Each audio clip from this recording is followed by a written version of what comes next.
So this season, Tilly's there. You know, the whole crew is back. There's trouble. There's trouble.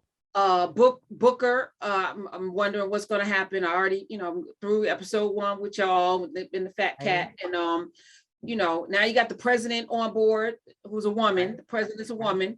Right. We had to get a glimpse of that a couple of weeks ago with Kamala Harris being president for like 30 minutes. That's right. Possibilities. What is, you are working through, your characters trying to work through this power structure, politics, feels like not space at all. It's not space at all. That's right. That's right. It feels like stuff on the ground, don't it? It feels like stuff that we are dealing with currently and kind of always have. You can really relate to these things. I love it because I'll say another confession. In the beginning of this whole thing in season 1, I was really, really, really protective of Burnham. And I wanted Burnham to be loved. I wanted Burnham to be accepted. I wanted Burnham to be respected, like all of these things because of, the moment, because of what it means, because of the first. And so I was so protective of her that I was often a little bit blind to some of Burnham's flaws.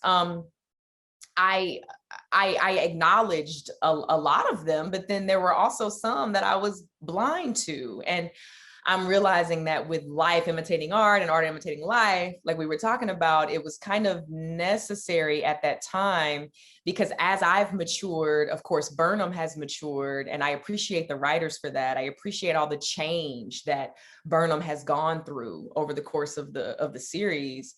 And so now we're in this moment. We know who this woman is. We've seen her grow, and we see her being more of her authentic self than ever before. But there's still some arrogance, like there's still some lessons to learn, which we, President Rillick, we see, that she kind of can tell and is challenging Burnham in the right ways, but it's definitely rubbing me the wrong way as Burnham. But me too, though. Me too. I feel like, when Black people watch Black people do Black people things, I didn't see any flaws in Burnham season 1. I didn't see any flaws. You weren't blinded to. It's like we're gonna lean in and everybody is wrong but you. Right. And I was with you on that. So I'm like, what flaws is she talking about? Well, you know what? I appreciate that. I appreciate that. And I understood your arrogance. I understood. I'm like, she had to go through and fight through. She lost her parents again, right.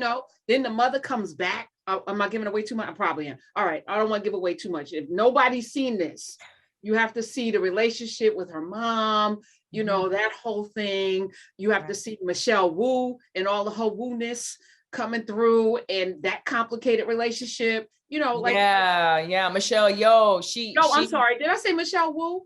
I apologize, Michelle, you know who she is.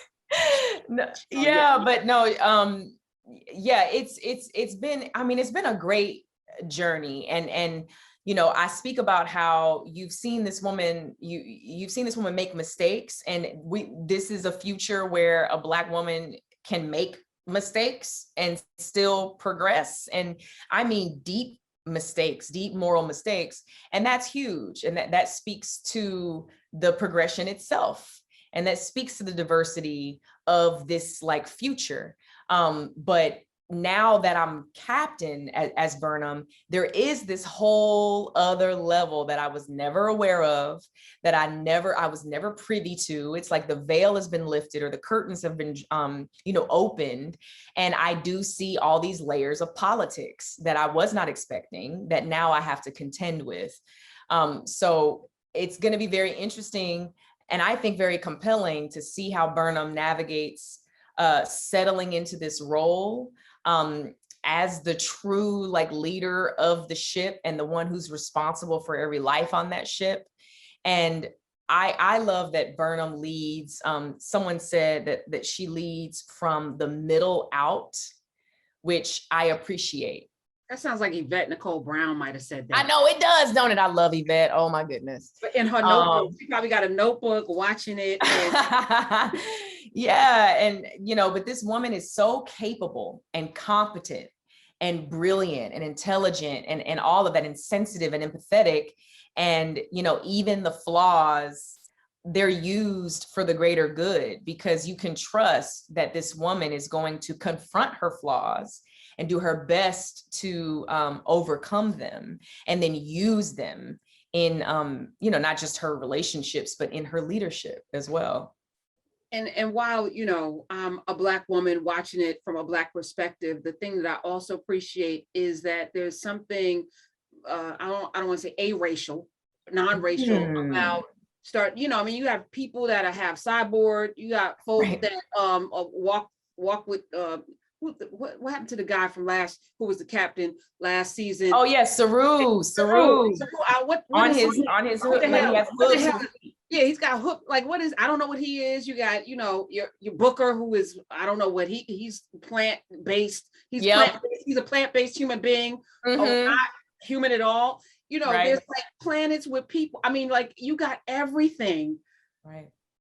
So is it race, or is it like tribes? And then you have people from different places who are like, hey, what are you coming in here?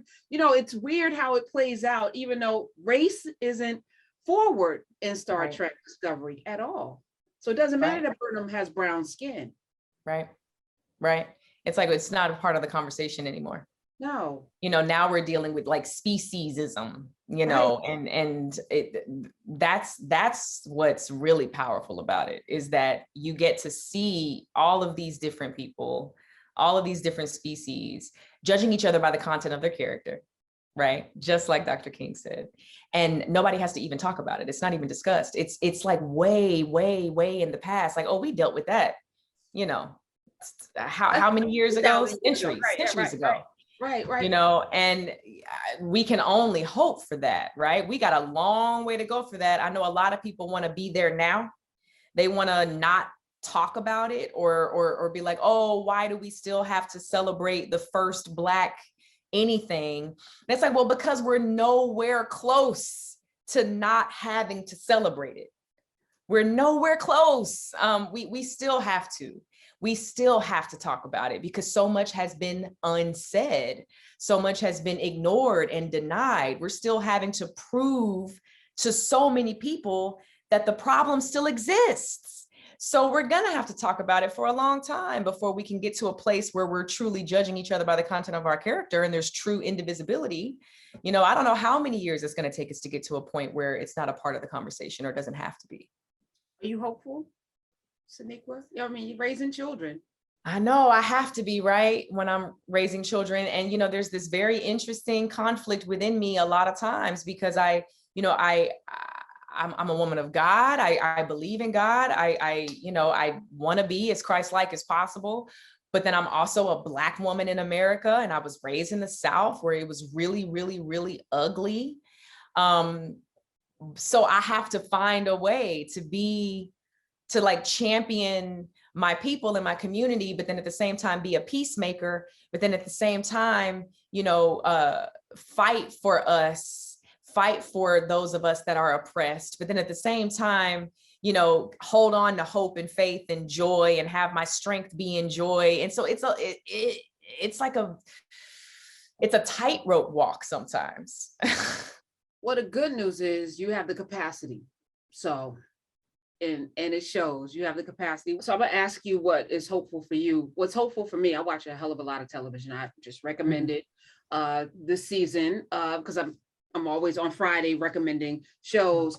I'm hopeful because when I look out, I see you sitting in as the captain of Star Trek Enterprise, and I see now a preponderance of, even though Lovecraft Country didn't get renewed, right. There was a Lovecraft Country and there was a Watchmen in the last couple of years. There were these, stories that I could never imagine when I was growing up, seeing people. I just interviewed Jordan Alexander, who's on Gossip Girl, and it's like 2 leads are Black. It's like everywhere I look now in the art world, in on television, I get to see so many representations of us. You're in on the inside. Does it look as good in there as it does for those of us watching? Well, thank you for saying that, because just in general, because it really does need to be celebrated, how much we're seeing ourselves, and how much we're seeing ourselves in these new genres, how much we're seeing ourselves in the sci-fi genre, especially because the sci-fi genre is it's quite impactful, or it can be, in my opinion, in my humble opinion. I think you can do a lot with that genre because of the circumstances, because people latch on to it in a kind of different way. And so for us to be represented in that sphere is really important. And from the inside, yes, it is beautiful and it is glorious, and it is such a privilege and honor. Of course, it is difficult too, because you do have to continue to fight that fight and continue to use your voice in very interesting ways, a lot of ways I wasn't expecting. But I also realized that, from the inside, there are all kinds of sacrifices that have to be made, right? The cost is high for progression and for change. And to be about it, to not just talk about it, but be about it, it is not easy. And it's easy to say that you're gonna do your part, but what are you really doing to do your part, And that's the sort of knowledge I've been coming into here lately. I've been getting a lot of revelation these last few weeks, especially about this moment and about, my role in this moment and making history, but understanding that it's not my accomplishment, that it's the accomplishment of those before me.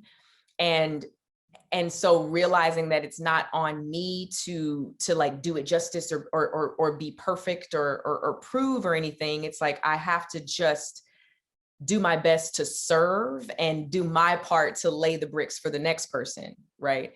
So I'm coming into the understanding of that now that I'm captain, and the first, Black female captain to lead a Star Trek show.